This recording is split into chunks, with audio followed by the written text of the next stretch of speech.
2005 के पहले बिहार की जो स्थिति थी, एनडीए की सरकार बनी और आप देखे होंगे कि लगातार हम सबों ने कानून व्यवस्था को नियंत्रित किया। हमारी सरकार गठित है और सारे मंत्री सभी विभागों के दायित्व में हैं। हम लोग 15 वर्षों से बिहार की गाथा को लिख ही नहीं रहे हैं, उसको जमीन पर उतार भी रहे हैं।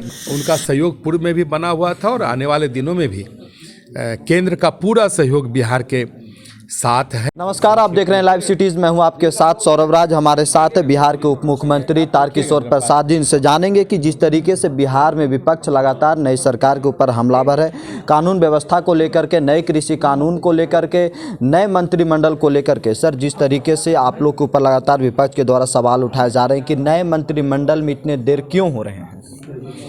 अरे नए मंत्रिमंडल में देर क्यों हो रहे हैं? नया मंत्रिमंडल का विस्तार कैसा होगा इस मामले को हम सबों को देखना है।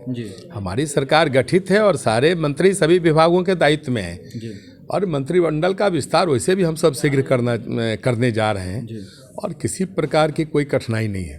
सर, आप लगातार दिल्ली में केंद्रीय मंत्रियों से मुलाकात की, क्या बिहार में अब नए विकास की गाथा लिखी जाएगी, इसीलिए आप लगातार मुलाकात? देखिए, लगातार हम लोग 15 वर्षों से बिहार की गाथा को लिख ही नहीं रहे हैं, उसको जमीन पर उतार भी रहे हैं और आने वाला जो हमारा 5 वर्ष का जनादेश है उसमें बिहार को और कैसे बेहतर करें, बिहार विकसित राज्य के रूप में कैसे भारत के विकास के मानचित्र में दिखे, इसके लिए हम सब काम करने जा रहे हैं। और मंत्रिपरिषद में आने के बाद दिल्ली आकर जो हमारे भारत के यशस्वी प्रधानमंत्री श्री नरेंद्र भाई मोदी हैं और उनके मंत्रिमंडल के जो प्रमुख सदस्य हैं, उनसे मिलकर हम आने वाले दिनों में बिहार को और कैसे आगे ले जाएंगे, उनसे उनका मार्गदर्शन भी ले रहे हैं और उनका सहयोग पूर्व में भी बना हुआ था और आने वाले दिनों में भी केंद्र का पूरा सहयोग बिहार के साथ है और आने वाले दिनों में रहने वाले भी। सर, लगातार कानून व्यवस्था के ऊपर सवाल उठाए जा रहे हैं। तेजस्वी यादव लगातार ये बता रहे हैं कि बिहार में लुटेरों की सरकार है, इसीलिए लुटेरों की राज आ गई है बिहार में। लग रहा है कि 2005 के पहले हम बोलना नहीं चाहते हैं, लेकिन 2005 के पहले बिहार की जो स्थिति थी और 2005 में जब नीतीश कुमार जी के नेतृत्व में एनडीए की सरकार बनी और आप देखे होंगे कि लगातार हम सबों ने कानून व्यवस्था को नियंत्रित किया। उनके द्वारा जो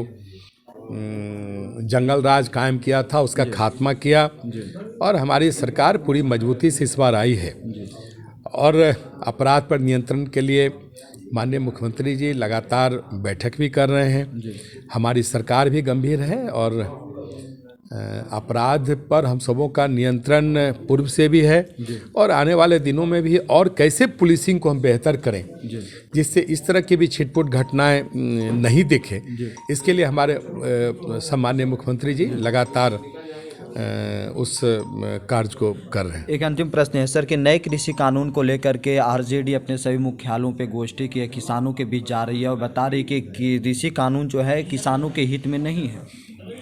ठीक है, जब अगर संसद से पारित किसी कानून को मानना उनकी बाध्यता नहीं है तो इसका अर्थ है कि वो लोकतंत्र का मजाक उड़ा रहे हैं। पार्लियामेंट ने किसी कानून को पारित किया तो फिर उसमें अब तेजस्वी जी उस कानून को बदलेंगे क्या?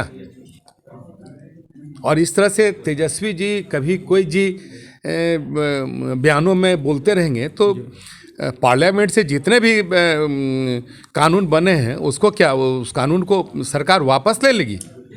ऐसा संभव है क्या? ठीक है, किसानों की कुछ कठिनाइयाँ हो सकती है तो उसको मिल बैठकर दूर करेंगे और उसके लिए हमारे प्रधानमंत्री जी, हमारे सम्मानीय कृषि मंत्री जी और हमारे पूरी भारत सरकार इस मामले में किसानों के सवाल पर अन्य कोई बिंदु हैं जिससे किसानों को बेहतर और सुविधा हो सकती है तो उस पर तो वो लगातार बात करने के लिए तैयार हैं और क्यों नहीं बात करेंगे। हमारे किसानों की अगर कुछ समस्याएं हैं तो उसके समाधान के लिए हम सब प्रयास करेंगे। चलिए, शुक्रिया। लेकिन किसी कानून को बदल देना है इसलिए सड़क को जाम कर देना है, तब तो पूरे भारत में कहीं भी सड़क जाम करके किसी भी कानून को बदल दिया जाएगा? ऐसा होता है क्या? चलिए, शुक्रिया सर, थैंक यू।